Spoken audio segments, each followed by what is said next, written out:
안녕하세요. 오늘은 한백님 작가님의 무당마검이라는 작품을 소개하겠습니다. 총 8권 완결에 저는 완결까지 모두 읽었습니다. 한백님 작가의 시리즈 중에 오늘 소개할 무당마검은 시리즈의 첫 번째 이야기이고 순서에 상관없이 봐도 괜찮습니다.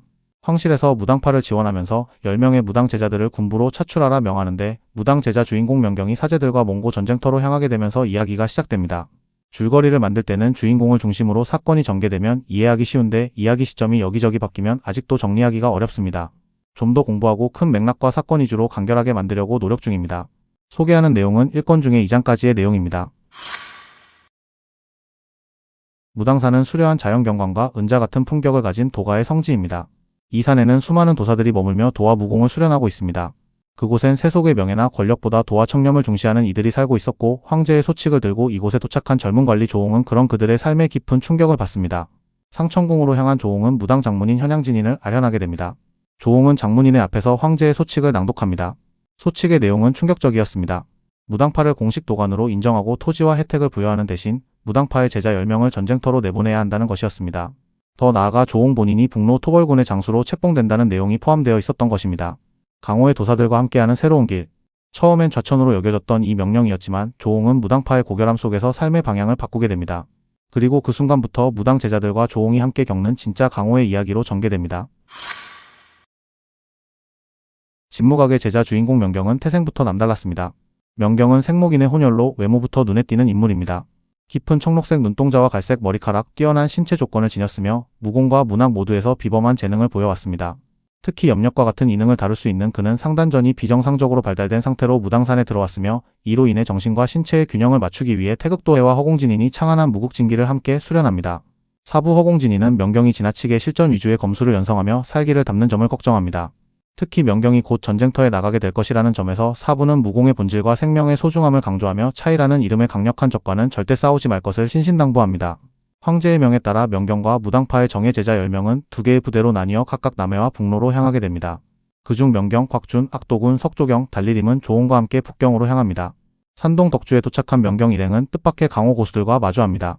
그곳에서 명경은 2명의 고수 묘한 악기를 연주하는 남자와 긴 장발의 사내의 존재를 알아차리고 경계합니다.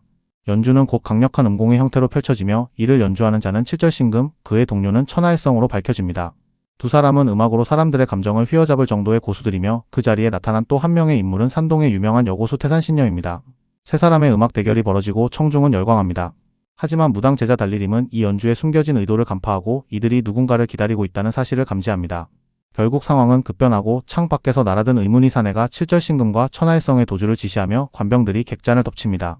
혼란 속에서 태산신녀도 뒤따라 나가고 명경 일행 역시 현장을 벗어나 추적에 나서며 사건은 본격적인 강호의 충돌로 전환됩니다. 이 과정에서 명경은 금의의 위사를 단숨에 제압하며 자신의 실력을 입증하지만 동시에 자신이 느낀 살기에 스스로 놀라게 됩니다. 무공은 수단일 뿐 살생이 본질이 아니란 사부의 가르침을 다시 되새기게 되는 순간이죠. 대도신창의 탈옥 사건과 금의위의 추격전으로 시작된 혼란은 명경의 뛰어난 무공으로 잠시 수습되지만 곧 그들의 존재는 금의위의 감시를 받게 됩니다. 명경과 일행은 황제 영락제의 부름을 받고 무술대회에 출전하게 됩니다. 이 대회는 단순한 경합이 아닌 무당파를 시험하고 감시하려는 금의위의 계략이 숨어 있었습니다. 사부들의 당부대로 무공을 드러내지 않고 싸워야 하는 무당 제자들은 머리를 맞대고 결국 명경과 곽주는 진무칠권이라는 새로운 무공을 완성해냅니다. 이는 기본권법의 무당의 철학을 담은 권법으로 적을 이기면서도 무당의 본질은 숨겨낼 수 있는 절묘한 해답이었습니다. 이 대회에서 명경은 절강 모용세가의 모용천과 처음 조우하게 됩니다. 그녀는 심한으로 명경의 정체를 간파하고 큰 충격을 받지만 정작 자신이 명경에게 탐색당하는 순간 깊은 관심을 품게 됩니다. 하지만 그날 밤 도시는 살인사건으로 들끓습니다. 수상한 그림자를 뒤쫓던 모용청은 자객에게 피습당하고 이를 목격한 명경은 몸을 던져 그녀를 구해냅니다. 자신은 어깨에 중상을 입고도 살인을 막기 위해 칼을 들었던 명경의 모습은 모용청에게 강렬한 인상으로 남습니다. 줄거리는 여기까지 소개하겠습니다. 무료 분량으로 큰 맥락을 잡기 어려워서 조금 두서없이 만든 것 같습니다. 주인공 명경이라는 인물은 단순히 강한 무인이 아니라 많은 사건과 경험을 쌓으면서 갈등과 살해 그리고 도의의 경계 위에서 끊임없이 자신을 단련하는 진정한 무당 제자입니다. 수려한 무당산과 광활한 몽고 초원, 북경의 황실과 눈 덮인 장백산, 남쪽의 해안까지 이동하면서 마수들과 무림과의 갈등을 그려내고 있습니다. 감사합니다.